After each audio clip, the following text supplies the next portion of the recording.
for 515 Fantasy Football. I know football. Are you ready for some football? Domination on Sundays begins with listening to these guys on Thursdays. You ready for this? Nearly 40 years of fantasy football experience between them. Yeah! One is a proud veteran of the United States Marine Corps, husband and father, entering his 17th year of fantasy competition. Brian Eikenberry. The other, also a proud husband and father, is one of the winningest fantasy minds in the state. Celebrating 23 years of excellence, Andy Hall. Let's get the game on! It's showtime. The 515 Fantasy Football Podcast with your hosts, Brian Eikenberry and Andy Hall. The playoff push begins now. Welcome to Week 11 and the 515 Fantasy Football Show. Those of you in the hunt, count on us to help you build an unstoppable force come playoff time. Those of you on the fence, there's still hope. We can help you make this happen, and we're more than happy to have you aboard again this week, whether you found us on iTunes, Stitcher, the Libsyn website, or our radio home at 1350 AM, ESPN Radio in Des Moines. Andy Hall, joined as always by my partner in crime, Brian Eikenberry. Are you as happy as I am that Week 10 is in the rear view, Brian? Yeah, it was just an absolute disaster, craziness. If you were lucky to squeak by with your win, pat yourself on the back. I was one of those people where it was looking pretty dangerous when I thought I had a surefire win in my pocket. Looking at our grading system, I was expecting the worst, but when the scores were in, it was not our worst week. We were a plus 24 this week, so all in all, still had a pretty positive matchup. You know, we took a couple of hits, but I think the entire football world did the same.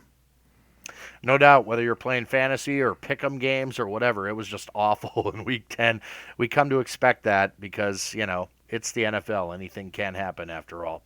We invite you to join the two-way conversation on the 515 Fantasy Football Facebook page, also on Twitter at 515 Fantasy, and you can get a hold of us via email as well, 515fantasy@gmail.com.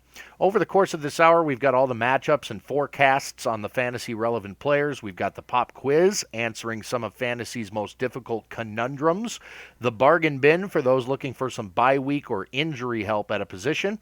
But we begin, as we always do, with some headlines of fantasy note. And we begin with the biggest headline, Brian, which are all the quarterback changes that are happening here starting Week 11.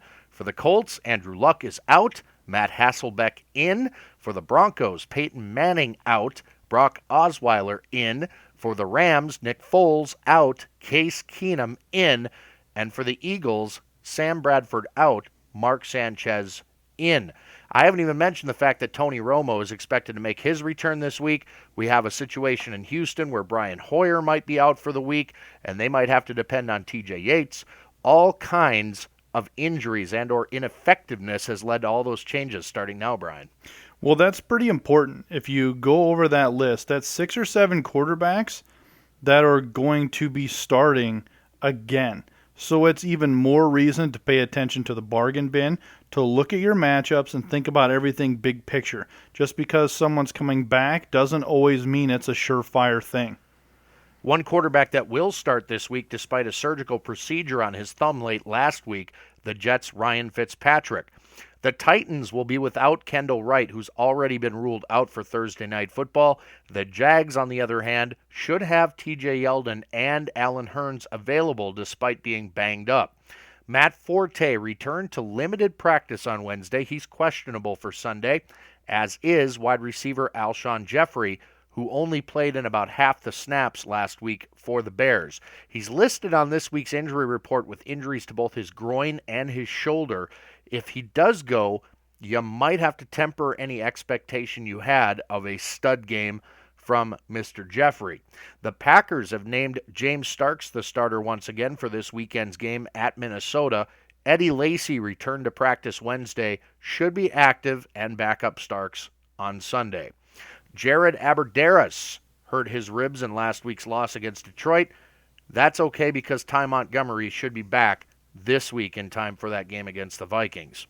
Emmanuel Sanders was held out of practice Wednesday. He's questionable for Sunday.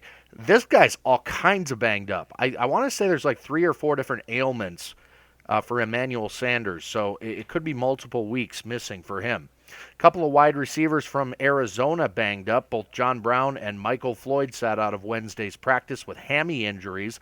Both will be questionable for this Sunday night's game versus Cincy. Eagles running back Ryan Matthews is in the league's concussion protocol. He may miss this week's game. Texans quarterback Brian Hoyer, I mentioned, also looking like a long shot to be cleared and play this weekend. Again, he had that concussion in last week's game. The Cowboys have swapped former Seahawk running backs, waiving Christine Michael, signing Robert Turbin, who was most recently rostered by Cleveland but did virtually nothing there. Finally, the Browns have chosen their bye week to announce Johnny Manziel will be the starting quarterback the remainder of this season. As far as matchups go, Brian, we start with you in Thursday Night Football. Yeah, absolutely. The Titans-Jaguars. Thursday is going to get started with the game that is surely to make you drink. The Titans are crippled right now in the wide receiver category, which is going to make for a poor performance out of Marcus Mariota, as seen last week. It's expected, he's a rook, and taking away the number 1 and number 2 receivers are going to do that, which is unfortunate. While Mariota does maintain a 65% completion rate, and it is Jacksonville's 23rd ranked pass defense, it's probably not going to matter too much when no one is left to catch the ball. So C+ for Mariota here. Running back Antonio Andrews failed to impress after being named the starter for the rest of the season, and now he's going to run into Paul Posluszny and company with that 6th best rushing defense. So a C for Andrews. Wide receivers of note, Kendall Wright, out. Hunter, IR. Dorial Green-Beckham. He's playing, but only kinda. If you watched and you've seen anything in that game, if you looked at the coach's statements, the guy is a terrible route runner, and he's not finishing the routes. So that's another problem. C-, only an emergency. That doesn't make me feel good if the coach is coming out and saying he needs to get better at running routes. That's a big danger sign for me. He will be the wide receiver 1 that day, but technically he's a number 3. Harry Douglas is someone you need to look out for. Stay tuned for him in the bargain bin, but wide receiver pick of the group here for me on the Titans roster, B-. Why? He has caught all of his targets last week, which is better than anyone else. Tight end Delaney Walker. If he's out there, grab him. We've talked about him quite a bit. He's the only one who has a rapport with Mariota and surely going to get plenty of targets in the short passing game. Blake Bortles, he will not have a great matchup here, but the ground game is going to have to be relied upon due to Tennessee's Tennessee's 6th best pass defense. It's going to be a tough go for an average QB. Blake Bortles, double B, B at best for him. Running back TJ Yeldon, he should get his fair share if he's in the go. To me, this is a Jacksonville game that they all must play in. They have to get this win here. He's going to get his fair share, so hopefully he's able to make the best of it. Tennessee's run defense gives up 111 yards per game, so if Yeldon is going, which it sounds like he will, B+. I expect him to have his biggest game of the year this Thursday. Even with the injury concern, I think he's going to do it. Wide receiver Allen Robinson, 26% of all targets. He has 7 touchdowns. B for him. Wide receiver Allen Hurns, he has 7 touchdowns as well. In his last 7 games, there's a big difference there. Hurns, I like Hurns better than Robinson, just from an overall perspective, even with his injuries. Likely going to get that streak broken, but still impressive nonetheless. B for Hurns as well. I expect the wide receivers to get their yards, but look for those touchdowns to go to the ground in this game. Tight end Julius Thomas, quite the disappointment since getting back to playing football this year. Hopefully he and Bortles can get on the same page here, because if they do, Thomas could be dangerous, but as of right now, C+ for Julius Thomas. Yeah, Brian, how about the fact that 2 Jacksonville Jaguars wide receivers are in the top 10 in many scoring formats? That is crazy.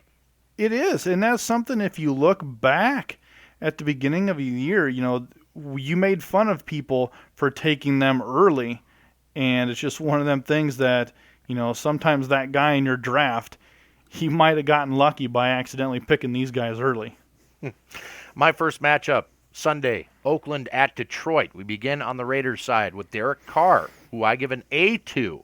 Detroit are one of the most inefficient pass defenses in the league, ranking 30th against opposing quarterbacks, where they allow over 24 fantasy points per game to the position.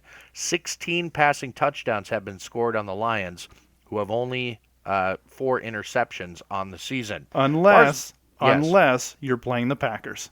Oh, there you have it. Well, I guess I could have rubbed that in. I let the Lions fan himself handle it, because hopefully I'll have a chance to brag as a Vikings fan after this weekend's game. The running game for the Raiders, Latavius Murray is an A-. The Lions have given up the 5th most rushing yards in the league, nearly 125 per game, and opposing runners have scored a league-high 14 touchdowns against them. I like Latavius this week.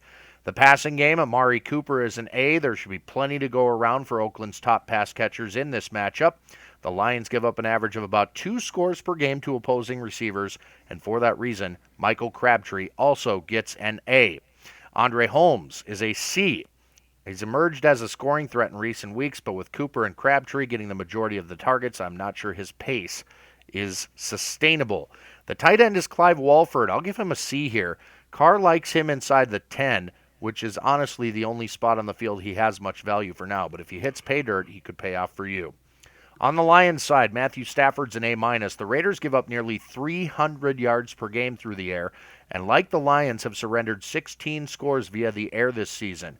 And because Detroit's run game is so terrible, I think this is a game they allow Stafford to chuck the ball a lot.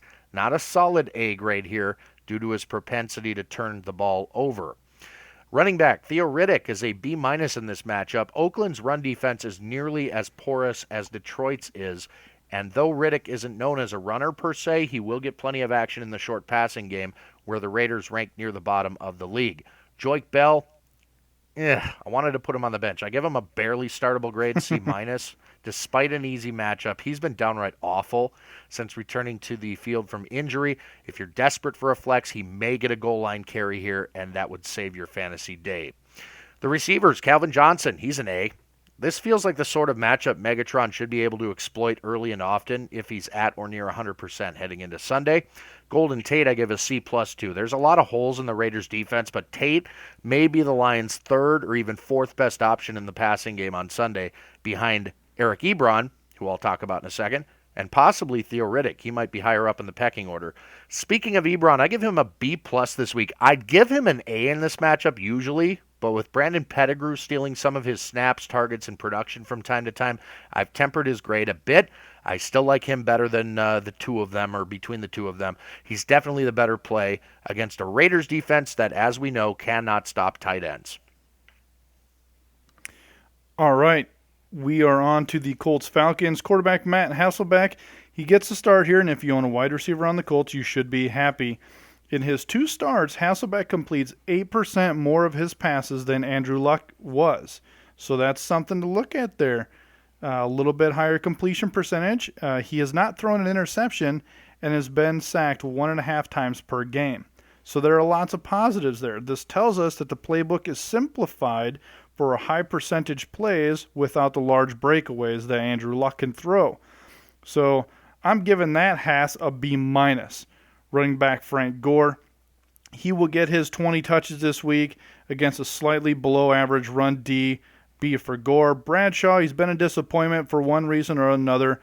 Likely going to be that relief pitcher, but he does have that potential to, Gore's on that pitch count. So if it goes in that direction, you might want to give Bradshaw a little bit of look here. C+, wide receiver T.Y. Hilton. He's looking good to go. While the deep passes will be minimal, he has an opportunity to make it happen after the catch. B+ for Hilton. I wanted to get to the A mark here, but it's tough. Little judge here. Atlanta does give up the 3rd fewest points to wide receiver, so look for them to make the Colts run. Good grief, Moncrief rolls in with 18% of the targets and should benefit from that extra coverage on Hilton. B for the Creef. Wide receiver Andre Johnson, he may be that sneaky play here and something that defense may forget about. He averages 12 yards per catch, so don't rule him out, friends. C+. Tight end Colby Fleener, B+. Atlanta is absolutely terrible at covering tight ends, and Fleener can catch the ball. Good game coming here and he may actually be leading in targets this game. Quarterback Matt Ryan, he's going to cut some Colts up today. Good day coming here for any Falcon.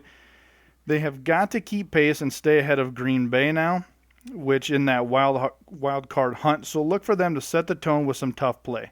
A start for Matt Ryan and a 67% completion rate. A lot of the wins are going to have to rely on one Devonta Freeman. He had a terrible game last week, but the way the whole season has gone, when Devonta Freeman is doing well, the Falcons win. So look for them to kind of rejuvenate him. 20-25 carries, likely a touchdown. He's averaging 1 per game. Wide receiver Julio Jones, B+. He's going to get plenty of action, but if it's inside the 10, he's probably not going to get that touchdown this week. He will have to get his points early because it's likely going to be a clock game towards the end of the third quarter and into the fourth. Wide receiver Leonard Hankerson should be back at full strength by the end of the week. Look for him to get right back into business. B for Hankerson, C+ for Roddy White. Tight end Jacob Tamme, believe it or not, is the number 2 receiver in yards category on the Falcons roster. B for Tamme, as he only has 1 touchdown, which definitely hurts his fantasy value. St. Louis at Baltimore. Start on the Rams side. Case Keenum is your starting quarterback for the St. Louis Rams. I give him a C+. He likely won't be asked to do a lot since the Rams' running game has been one of the better units in the league since the emergence of Todd Gurley. Still, there are some matchups worth exploiting here through the air. Only 3 teams have given up more passing touchdowns than the Ravens have. Keenum is a gunslinger type of quarterback, which could provide a nice spark for the Rams' sputtering offense. Todd Gurley gets an A-. The Ravens are top 10 against the run, but Gurley is matchup proof. He should have another big day as the centerpiece of this Rams offense. Tavon Austin is a B. Now check this out, Brian. I may see a pattern here. In Austin's first, 4th, and 7th games this season, he's been a boom, scoring between 13 and 23 fantasy points in those contests. In his 2nd, 3rd, 5th, and 6th games, he's averaged only about 5.5 or 6 points. So, good game, followed by 2 mediocre games. Good game, 2 mediocre games. By this logic, this week should be a boom. Let's see how that works out. Brian Quick is the only other real receiver for the Rams that I would give a look to. I give him a B- this week. He's done virtually nothing with Foles under center, but it isn't all his fault. Still seeing a decent enough amount of targets to be worth considering in your flex, assuming Keenum can be more accurate than Foles was, and I'm pretty sure that will be the case. Wes Welker, I am leaving on the bench, and I am also leaving Jared Cook on the bench because it's now like tradition for me, like Thanksgiving, which, by the way, is next week. Hard to believe. Baltimore, on the Ravens side, Joe Flacco is a B-. Despite last week's hiccup, the Rams' pass defense is one of the league's best, allowing the 5th least amount of passing yards on the season and only a total of 8 passing touchdowns. They're also 3rd against opposing quarterbacks, giving up an average of only about 16.5 fantasy points per game in standard scoring leagues. For the running game, Justin Forsett is a C. St. Louis's front 7 only allows about 3.8 yards per carry on average, and though they're certainly easier to run on than pass, Forsett hasn't been as involved in the passing game as he has in the past, nor is he getting any work in the red zone. Really frustrating as a Forsett owner to constantly see him get pulled in favor of Buck Allen, who I give a C to. He's getting most of the red zone snaps, but he's facing a Rams defense that only has given up a total of 6 rushing touchdowns on the season. As far as the passing game goes, I think the best of this bunch is Kamar Aiken. I give him a B. He's getting enough targets to make one think he's due for a breakout game. Baltimore throws a lot, regardless of game flow. Aiken seems to be Flacco's go-to guy of the wide receiver core. Chris Givens, though, I will throw his name in the mix, a C+. I like his chances in touchdown-heavy leagues. Not a great PPR or standard play, though, until we see some more from him. Unless, of course, you believe in revenge games, Brian. Givens is a former St. Louis Ram. Ha! As far as the tight ends go, Crockett Gilmore is the better of the two, in my opinion. I give him a B. He'll be heavily targeted here. He's shown flashes of brilliance when he's healthy and in the lineup, so I kind of like this one for him. Max Williams is a C. The big rookie will eventually become a stud at the position, my opinion, But in fantasy football, history has proven rookie tight ends are not worth much unless you're in a dynasty league. That is true. I definitely believe in revenge games, and tight ends are taking a hit this year. On to the Bucs-Eagles. Quarterback Jameis Winston will surely be up against a tough play this week, so an automatic C for him. He has shown some control here these last few weeks, but his general decision-making is what's getting him into trouble.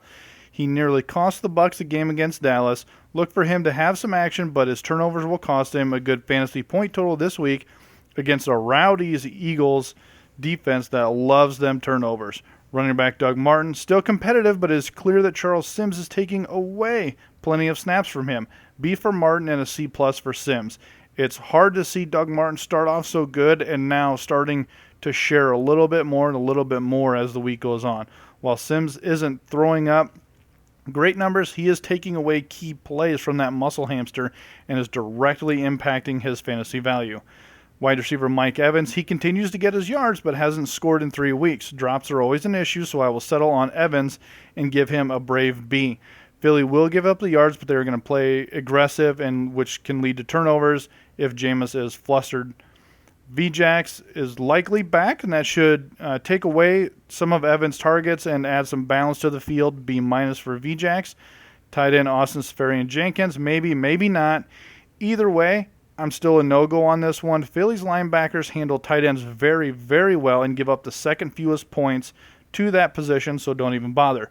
Quarterback Mark Sanchez, he gets the go this week, and I think he will be better than Bradford, if I'm being honest here. B for Sanchez. Bonus grade, he can get a B plus if he's eating a hot dog on the bench. So make sure you watch out, see if he's got any snack foods there. Running back, it's true. Watch out for the hot dog. Running back DeMarco Murray, A start, likely the biggest benefactor for the QB change. He was good at quickly passing to DeMarco Murray on fast, short check downs. Notice the change in verbiage there, so there's no typos to skip over what we did last week. He will he will likely have some good action and maybe even a TD this week. Ryan Matthews, he's also going to get a good bump up to a B here, able to catch the ball. He will pair well and might even see some sets where he is in the slot. Wide receiver Jordan Matthews, let's hope for the best, B. Him and Mark Sanchez have always kind of had a good passing relationship, and Matthews has been one of the biggest wide receiver disappointments of the season, but let's hope Sanchez pushes passes in that direction. There aren't any other wide receivers of note on the Eagles roster. When you look at it there are so many other options now that all the bye weeks have passed, so focus elsewhere. Quarterback situation, injuries, and Miles Austin is not it. Give Austin a mercy C, but I see no reason to ever start him. Tight end Zach Ertz may get his on the ends. Second in the team in targets, but 0 touchdowns, so a B- for Ertz. You have got to get touchdowns if you want to be a good tight end in the fantasy world.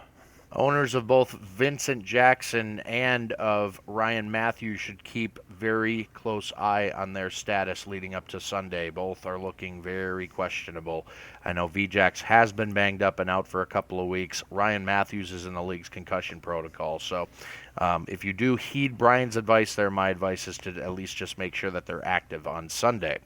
One more matchup for me, Brian, and then it's the pop quiz. Denver, Chicago. We begin with Brock Osweiler.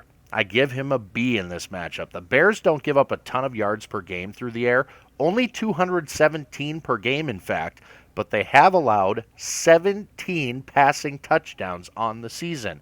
And with Osweiler's stable of capable pass catchers, whether Emmanuel Sanders plays or not, he still has plenty of them. He should have a decent day in the Windy City. The running game, C.J. Anderson is a B-. The Bears aren't bad against the run, actually. They're allowing less than 120 total rushing yards per game and only have given up 3 rushing scores on the year. Ronnie Hillman is a C. Unless the Broncos get down inside the 5, I don't think Hillman has a ton of value this week. Demaryius Thomas has huge value, particularly if Emmanuel Sanders can't go. I give him an A if Sanders is out. Give him a B+ if Sanders is in. Likely not a ton of yards to expect from the Broncos' best pass catcher here, but a solid opportunity at multiple scores despite the fresh face under center on Sunday. Thomas is almost sure to score at least once in this matchup. And by the way, If I were to ask you, Brian, how many touchdowns do you think off the top of your head Demaryius Thomas has scored this season? How many would you guess? 3. The answer is 1. Oh, I knew it was low. But I think this is a great opportunity for him. As far as tight end goes, Owen Daniels, probably the only one to take a look at. He's a C+. He may see a slight uptick in targets with Osweiler taking the snaps. Then again, it could be Vernon Davis' time in Denver. Nobody really knows, so that's just kind of a shot in the dark. For the Bears, Jay Cutler is a C. Despite an out-of-body experience last week in St. Louis, in which he threw for 258 yards and 3 touchdowns, Cutler has an even tougher task this week against the league's most fearsome pass defense with Aqib Talib back in the lineup. He gets a C here only due to expected volume. Jeremy Langford, however, I give a B to. I don't expect the same amount of success this week that he had last week. The Broncos' run defense, very similar to that of a Rams front 7 that Langford torched for nearly 200 total yards and 2 touchdowns. Alshon Jeffrey, again, this is an if he plays scenario. Give him a C+. The Broncos' pass defense, best in the league against opposing wide receivers, allowing an average of only about 12 fantasy points per game to the position as a whole in standard scoring leagues. Jeffrey is a borderline elite talent, but he's got his work cut out for him if he plays. Martellus Bennett's a B-. He may end up being Chicago's best shot for any fantasy production through the air on Sunday. Zach Miller, don't chase that box score. I don't think it'll happen again. The pop quiz, Brian. The pop quiz. Are you ready for these 3 questions? Ready. All right, brother. Question number 1. Tom Brady was on pace for 43.4 passing touchdowns on the season before losing wide receiver Julian Edelman to a broken foot. He's currently got 23 through 9 games. Assuming Edelman is out through week 17, I'm setting the over-under on Brady passing touchdowns at 40. Are you over or under, and why? I'm going to go over because I think this is an opportunity for more tight end action. Look for Gronk to really get his. He's going to get a lot more action. And one of my good friends tipped me off to the Patriots signing tight end Joseph Foria. Yep. He used to be on the Lions. He's a big boy. He's like 6'7". When I heard that, instantly I thought, they're going to start running them 2 tight end sets with them 2 big boys. You got Foria on one side and Gronk on the other. That's going to be a lot of trouble. So once he gets that playbook up to speed, watch out. So I'm taking the over there. The remaining schedule for the Patriots, at home versus Buffalo, who give up an average of about 2 passing touchdowns per game. At Denver, we'll say 1 per game there. At home versus Philly, about 1.5. We'll say 2. At Houston, again about 2 per game. At home versus Tennessee, again about 2 per game. And the Jets, slightly less than 2. And at the Dolphins, just over 2 per game. So those 2 balance themselves out. Grand total, that's about 36 if Brady performs equal to the average NFL quarterback that has faced all these teams. Now, despite the injuries, I believe the Patriots are a next man up type of roster. If Coach Belichick didn't believe these guys could step in and do the job, he would have cut them and found guys that could, and maybe that's what he's doing with Fourier, because Scott Chandler really isn't doing the job for the most part. My theory is Brady performs above the average in his at least 5 of those final 7 games. That brings his total to just over 40 passing touchdowns. The over is the correct answer. Way to go, buddy. Woohoo! Question number 2. I'm going to give you a few number 1 wide receivers with new quarterbacks under center starting in week 11. I want you to forecast whether these receivers will perform like wide receiver 1s, wide receiver 2s, flexes, or bench players until further notice. Are you ready? Are we doing 1 by 1, or do I need to be taking notes here? No, 1 by 1. Okay, good. The first one will be Demaryius Thomas. I think Demaryius Thomas is going to be the wide receiver 1 because Peyton Manning's big issue is that he couldn't throw the deep ball. Even though the offensive line issues were there, he just didn't have that strength to really get it out there. Brock Osweiler will do that. Yep, correct answer is wide receiver 1. He's going to see a ton more targets, and it can't be any worse than it's been with Peyton Manning, so he's got to perform better than he has. Yep. The next one is Jordan Matthews, Philadelphia. I kind of covered in my recap there. I think he's going to be a wide receiver 1 now. When Sanchez has played, training camp, that good stuff, he liked Jordan Matthews. They had that bonding time somewhere, maybe over snack food, grab a couple of Philly cheesesteaks, hot dogs, what have you. I think he's going to be a wide receiver 1 finally. Look out if Eddie Lacy ever gets traded to Philadelphia. Good grief. Yeah, the answer there, again, for the same reasons as Demaryius Thomas, Jordan Matthews going forward will be a wide receiver 1. All right, next, Tavon Austin. Oh, I think he's going to be a flex.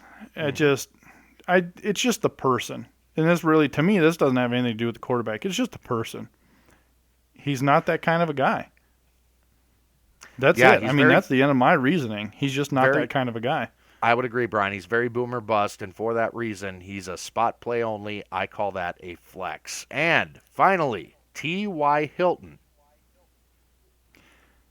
I'm going to give T.Y. the wide receiver 1. And I look back at what was there prior to. Indy simplified that playbook. They set Hasselbeck up for success.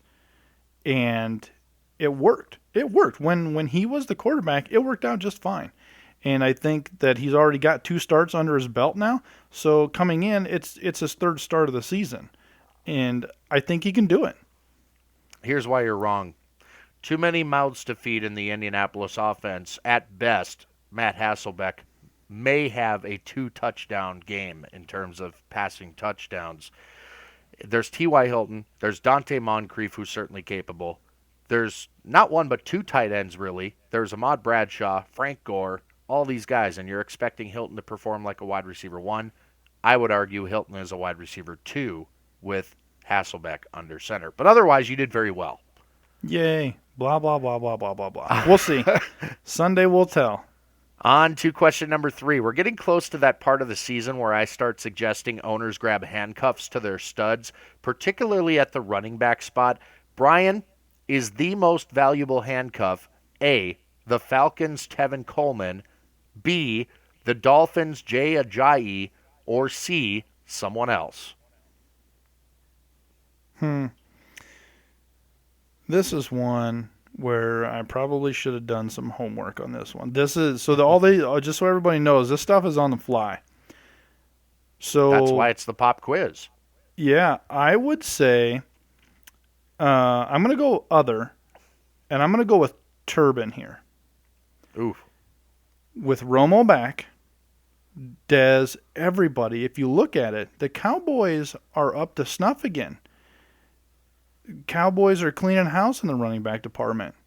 That means if McFadden goes down, Turbin's it.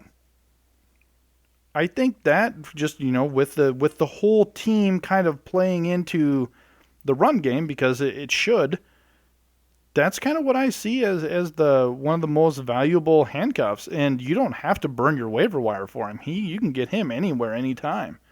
Yeah, but you have to ask yourself this. Would he perform up to expectation if Darren McFadden goes down? Could he match, possibly, the production of a Darren McFadden? My answer is an emphatic absolutely not. So that's tough. I also want to say this. If Dallas loses any games left on their schedule, I know the NFC East is tight and none of the teams are really standing out aside from maybe the Giants, but record-wise, nobody really wants to win this division. But if the Cowboys keep losing games, it won't matter if McFadden goes down. Their season is over. That's true. So my answer here is Ajayi. Here's my reasoning. Since his return to the field in Week 9 at Buffalo, he has carried the ball 11 times for 90 yards. That's an astounding average of over 8 yards per carry.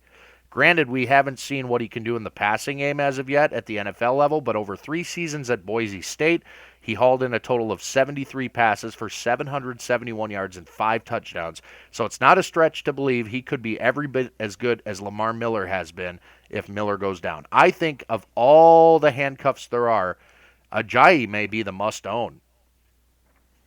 So there you have it. Well, I like your in-depth reasoning, but I like my answer better because it's mine. Okay, Robert Turbin it is.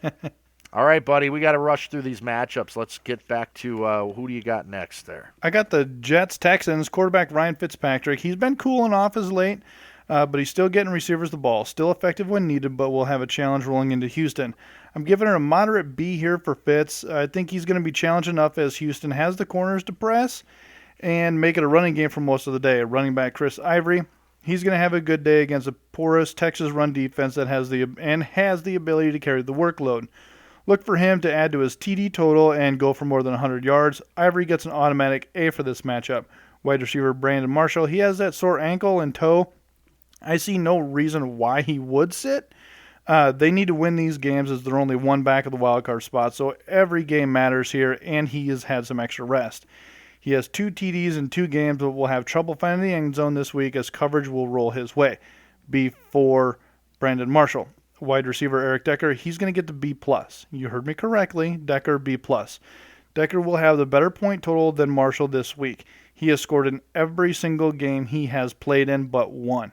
Houston has given up 16 touchdowns to wide receivers, so look for Decker to be that guy with a better day. As we've looked at in the big scheme of things, either Marshall gets a ton of yards and Decker gets all the touchdowns. That's typically how it's gone. That's how it's going to go again. Quarterback Brian Hoyer, he's going to rest up due to the concussion protocol, giving good old TJ Yates the go-ahead. Bad timing. Though on his part, look for the Jets to smash the wide receivers at the line and force Yates here to make multiple reads, which is going to force the mistake. C+ for Yates.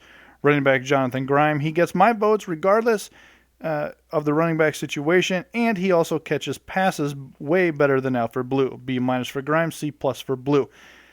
After this week, we will see if the pecking order changes, and I expect it to. Wide receiver DeAndre Hopkins, about as consistent as you can get, held to just 57 yards last week, but still pulled in the touchdown, which was a saving grace, who, oh, by the way, was from TJ Yates. B for Hopkins, I'm not expecting it to be an off-the-charts game. He's going to pull Revis for the majority of the game. Nate Washington and Cecil Shorts, they both get B-. They equally split last week for targets and production. But if I had to choose between the two, I'm going to go with Nate Washington. He gets a slot, and he's just been the better player all around, and he's just shown that he can do it. So I think he's earned his spot in 2 wide receiver sets. No tight end of value on the Texans. Tight end C.J. Fedorowicz, he only has 117 yards and 1 touchdown on the season. Washington at Carolina. On the Redskins side, Kirk Cousins, a C. Carolina is nearly as nasty against opposing quarterbacks as Denver has been, allowing less than 15 fantasy points per game to the position, only 11 passing touchdowns on the season. Cousins may only get 1 score through the air this week, and Carolina is tied for the league lead in INTs as well, which does not bode well. Matt Jones is a B-. May have been seen slightly less field time and touches than Morris in Week 10, but was far more productive with his opportunities. I think he's the better play here against a Panthers defense that can be and has been beaten on the ground this season. Mentioned Morris, he's a C+. Regression continues with him, with the lone exception of last week against one of the league's worst defenses. He's a matchup play only basically at this point. Jamison Crowder is a B in this game. He's very quietly become one of Cousins' favorite targets, a super quick and elusive little guy that could give Carolina's secondary some fits on Sunday. Pierre Garçon is a C. This is a tough matchup. Tight end Jordan Reed, though, is an A. He's Washington's pass-catching leader, always a threat to score, like him a lot. On the Carolina side, Cam Newton's an A-. Washington is very middle of the road when it comes to defending against opposing quarterbacks. They allow 235 yards per game through the air, roughly 2 passing touchdowns per game. Plus, they've been gashed by dual-threat quarterbacks like Newton this season as well. Jonathan Stewart is a B. The Skins allow 5 yards per carry to opposing backs, roughly 135 yards per game on the ground, but have only given up 5 rushing touchdowns on the season. With the threat of Newton and or Mike Tolbert taking his touches away near the stripe, Stewart is a decent, not great, start this week. Philly Brown is a B-. I don't see the Panthers throwing an awful lot in this game, but Brown has become Newton's most reliable pass catcher, not named Olsen. Ted Ginn is a C+. He's had a bad case of the drops in recent weeks. He has the ability to break one at any time, both in the passing game and in the kick punt return game, but he needs to hang on to the ball. Finally, Greg Olsen is an A. You can't bench him despite Washington being relatively stout against the tight end position. He's just too good. The Cowboys-Dolphins, finally the return of one Tony Romo. I am giving Romo a welcome back A. That's right, an A. He's mad because the season's gone. He's mad because everyone without him sucks. Miami gives up the 9th most fantasy football points to quarterbacks. Romo's first quarterback's going to be rusty, but all his weapons are healthy. He will get it back in there. A. Running back Darren McFadden, he's going to take a reduction here because they will be more of a passing offense again. So I will reduce him to an average B this week. He will get the work in the first quarter while Romo gets comfy, but I expect this game to get in the air quickly. They have a point to prove. They need to win all the games. Wide receiver Des Bryant, A. He's going to be looking for Romo to feed him all day. He's probably going to be yelling on the sidelines. I wouldn't be surprised if Des gets 15 targets this week. Wide receiver Terrence Williams back to emergency role, C-. Cole Beasley, C+, because he at least catches his targets when he gets them. Tight end Jason Witten is happy to see his old friend back. He's going to get a B. Witten's likely going to get 5 to 8 targets, maybe even a shot in the end zone. With Romo back, he will likely play down the seam and have a larger opportunity for big gains. Quarterback Ryan Tannehill, he will be at home and trying to spoil Romo's return and has an average shot at doing so. Their average offense against Dallas's average defense. The thing I don't like about starting Tannehill is he doesn't even average 2 touchdowns a game, and that's a problem for me as a fantasy football manager. He has 15 touchdowns to 9 interceptions, which is subpar. I'm giving Tannehill a B-. I just don't like the guy as my fantasy football quarterback. Running back Lamar Miller has cooled off quite a bit in the last 3 games. His rushing yardage in the last 3 games, 15, 44, and 43. Now, he did have 3 touchdowns, but you can't always count on those. You have to look at yardage as well. You're expecting him to be your running back 1. With that kind of yardage, it's really not. I expect the Dolphins to be playing from behind this week and forced to throw. Wide receiver Rashard Matthews has been average at best and has 1 touchdown in 6 games. B for Matthews, and I'm giving Landry the B+. Neither are an A. Landry gets the plus because he's getting 10% more of the targets than Matthews. In terms of averages, more targets equals more production. Plain and simple. Look for him to be the more productive of the 2.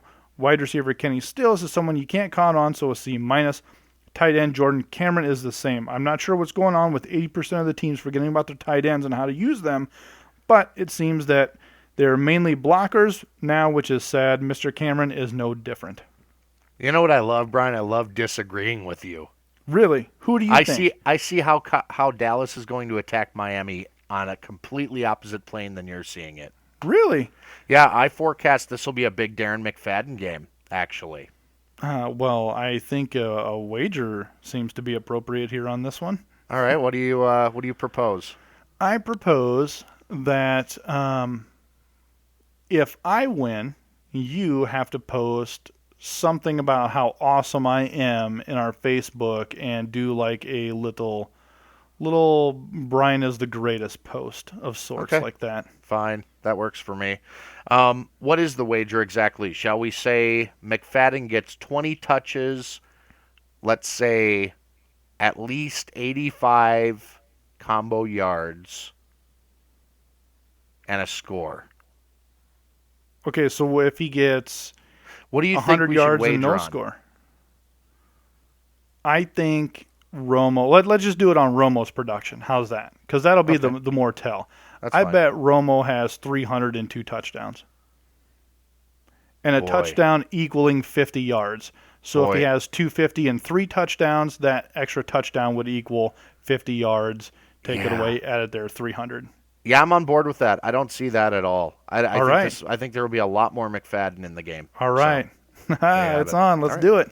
I don't even know what I get if I win, but whatever. Sounds good, Brian. Kansas City at San Diego. On the Chiefs side, Alex Smith is a B. The Chargers aren't very good against the pass, but they're even worse against the run. Smith will hand the ball to his backs more than he will need to throw in this game, but should have some success when he does take to the air. San Diego has allowed 16 passing scores on the season, only intercepted 5 enemy passes. Charkandrick West is an A. The San Diego Chargers rank dead last against opposing running backs, yielding over 24 fantasy points per game to the position. 9 touchdowns on the season. West should get a ton of work this week. Spencer Ware even gets a C grade here. He's been worked in here and there as West's primary backup, and maybe a long shot to gain big yardage totals, but has a halfway decent shot here of reaching the end zone if the Chiefs get down near the goal line and West needs a breather. Jeremy Maclin is a B, the Chiefs' best bet to reach the end zone in this matchup. San Diego averaged a little over 2 touchdowns per game to opposing pass catchers. Since you can't bet on the Albert Wilsons, the DeAnthony Thomases, etc., go ahead and plug Maclin and you should be good to go. Travis Kelce, he's a B+. He should be involved a lot this week. San Diego is bottom third defense against opposing tight ends. Now, for the Chargers, Phillip Rivers is a B. The Chiefs are just about as mediocre a pass defense as one can be in the NFL. They allow 244 passing yards per game and just over 2 touchdown passes, but they are ball hawks, 13 INTs on the season. Danny Woodhead's a B+. The Chiefs have given up the 7th fewest yards on the ground thus far, less than 100 per game in fact, and have only allowed 5 rushing touchdowns on the season. But Woodhead isn't your typical running back. He'll be very active, both running and catching the ball this Sunday. Melvin Gordon may have a bit of a bounce back here. I'll give him a C grade. I don't love the matchup, but I think they're going to start working him back in. Stevie Johnson's a B+. Rivers' top wide receiver option against the Chiefs defense that ranks 31st against the position in terms of fantasy production. It's a good start. Dontrell Inman, a B-. Aside from Johnson, the only other game in town as far as wideouts go. He's not a special talent, but he does possess good hands and enough quickness to be a worthwhile dart throw this week, considering the matchup. Antonio Gates is a B grade here. He'll be targeted plenty, but the Chiefs actually have been very good against opposing tight ends. Temper your expectations, but don't be surprised if Gates blows up this week either, due to volume and general lack of many other options. Packers-Vikings, the game of the week. I hate both of these teams, but I'm actually pretty excited to watch this game.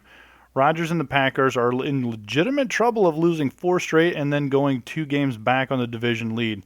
Rodgers, B at best. The loss of Jordy Nelson finally caught up with the team, and other defenses are figuring out what their plan is. May not be the exact reason, but it's the best explanation of what's going on. Running back Eddie Lacy, I'm giving him a D. Packers do not care about him, even if he is active and dresses up. It's not going to matter. Running back James Stark, C+. Vikings have surrendered only 3 touchdowns since week 1, which is insane. So regardless of who's starting, nobody's getting a good grade.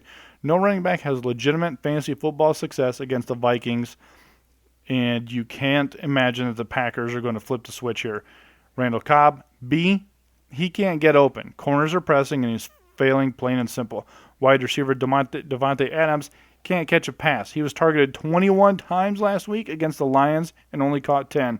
And a quarterback that was on his couch a few days before that game, getting signed the day before, shut him out like that. James Jones, 59 yards in his last 3 games. He's getting a C. Tight end Richard Rodgers, apparently the only one who wants to play on the Packers roster. He's going to get a B. He has 3 touchdowns in 2 games, but he has that low yardage. On to the Vikings side of the ball. Quarterback Teddy Bridgewater will be the only one who decides the win or loss of this game. It's 100% up to him to lose this game. A B- for Teddy. I don't expect him to air it out or be aggressive, but he will have to make quick decisions and sometimes only getting 2 reads into his progression. The Vikings will surely not want him to toss interceptions in their own territory. If I was a betting man, Teddy will rarely pass in their own territory. Running back Adrian Peterson, your league's best running back, who coincidentally was picked by Andy Hall as the biggest disappointment. He is averaging 4.9 yards per carry and has only his 5 touchdowns. The touchdowns are on the lower end, but when you have 961 yards, you good, bruh.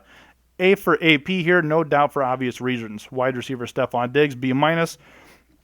As mentioned above, I don't see the Packers surrendering huge plays, especially to Bridgewater. Don't count on Big Day. Mike Wallace, C, and tight end Kyle Rudolph can get a touchdown snag or 2 if they choose not to run AP inside the 10, which I can't imagine.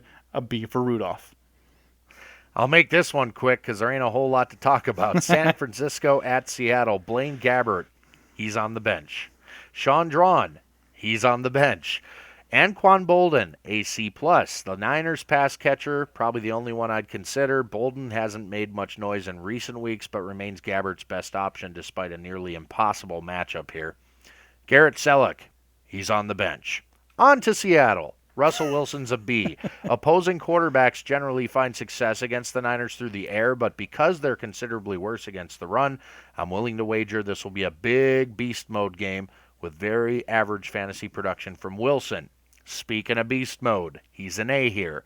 The Niners give up nearly 112 yards per game on the ground, have allowed 9 rushing scores on the season. Beast mode, assuming he's healthy enough to play, should be in line for 100 combo yards and at least 1 touchdown.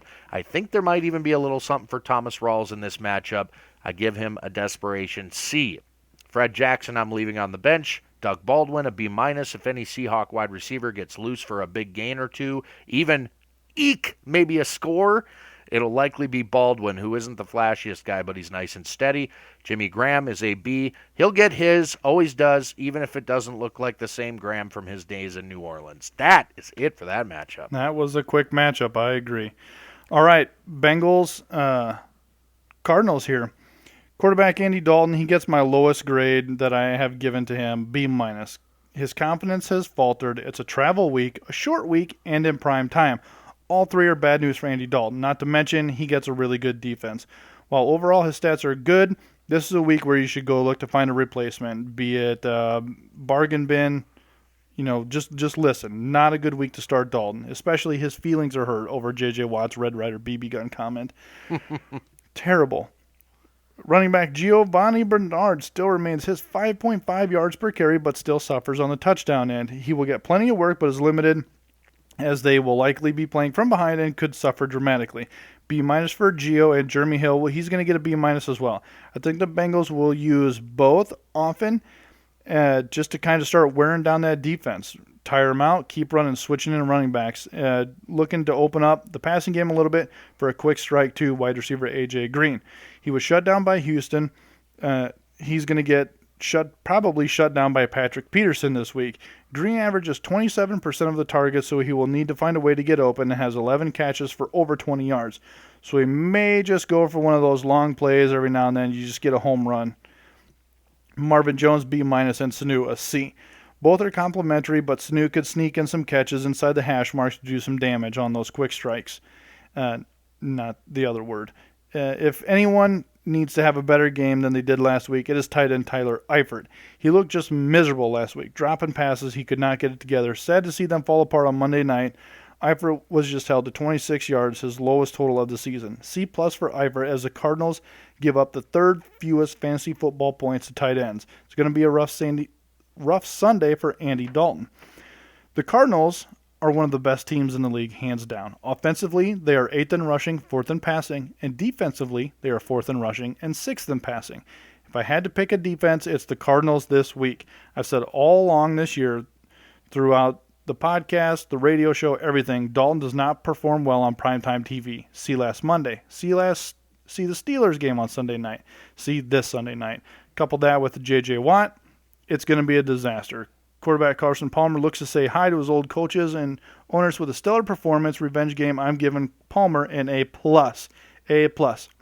He's going to take his 23 touchdowns and 1 sack per game and take it to the bank. Running back Chris Johnson, he's going to get a good day's work here as he is the lead back, but will share because near the goal line. He loses them touchdowns. Allington and David Johnson, they're both C's. They don't get to work.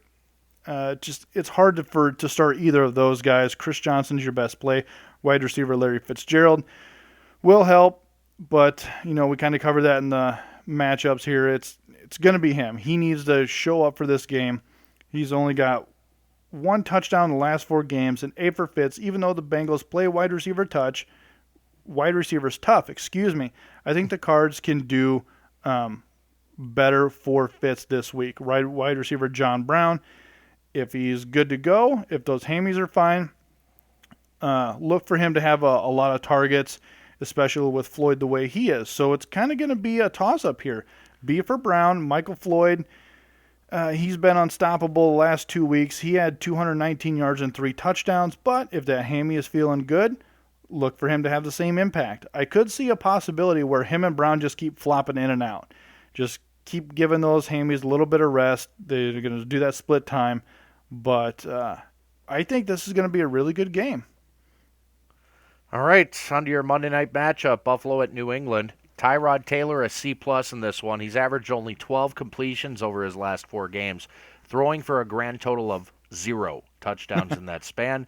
That dry spell may be broken here due to game flow, but I wouldn't count on the 242 passing yards, 3 touchdown, 3 interception stat line he put up at home versus these Patriots back in week 2. LaShawn McCoy is a B. The Patriots are known for shutting down an opponent's biggest threat to their defense. In this case, I think that's Shady McCoy, who's coming off one of his best games of the season against the Jets, where he gained 158 combo yards, but may find it considerably more difficult this week when the Pats are keying on him. Carlos Williams is a B-. All the dude does is score touchdowns, which is bad news, of course, for McCoy owners, generally speaking. I give him a halfway decent chance to do it again this Monday night in Foxborough. Sammy Watkins, a B+. No doubt the Patriots can be beaten via the air. They give up an average of nearly 280 yards per game to opposing pass catchers, have allowed 14 touchdowns this season. Watkins, a strong wide receiver, too, this week. Robert Woods, a B-. He's got some flex appeal considering how leaky New England's secondary is and the fact that he won't be the receiver they focus much of their attention on Monday. Charles Clay's the tight end. I say he's a borderline C. He did score a short touchdown week 2 the last time these two teams met, but he's been wildly inconsistent on the whole this season. You're better off finding someone else. Quickly through the Patriots, Tom Brady, an A. Despite the recent subtractions of Deion Lewis and Julian Edelman, Brady should continue to thrive against a Bills defense that gives up an average of 252 yards per game through the air. They've given up 17 passing touchdowns on the season, including 3 to Brady, who threw for 466 back in week 2. LeGarrette Blount is a B-. Buffalo has given up the 8th fewest rushing yards in the league while surrendering only 6 scores on the ground this season. Blount should get plenty of touches as the Patriots jump out to an early lead. Want to keep him busy. Brandon LaFell is a B+. He stands to benefit from Edelman's absence as the de facto number 1 now in a Tom Brady-led Patriots offense that doesn't mind throwing downfield once in a while, and that's where LaFell's value skyrockets. Danny Amendola is a B. He won't step right in and assume all of Edelman's production, but should be in line for a lot of targets on short and intermediate routes throughout the game. Aaron Dobson is a C. Next man in is Dobson. He doesn't have the greatest pedigree when it comes to hanging on to the ball, but in a pinch, he may surprise you now that the Pats are down 2 of their most prolific and steady pass catchers. Finally, Rob Gronkowski is an A. Aside from LaFell, I'm going to assume Gronk stands to benefit the most in Edelman's absence, and despite a quiet couple of weeks from him, this feels like the type of game he could go off. He did go 9 for $113 and a touchdown back in week 2. Brian, if any of our listeners need help, injuries, bye weeks, we have the bargain bin. 1 quarterback, 1 running back, 1 receiver. Unfortunately, we're going to have to really hurry through this. Who's your quarterback?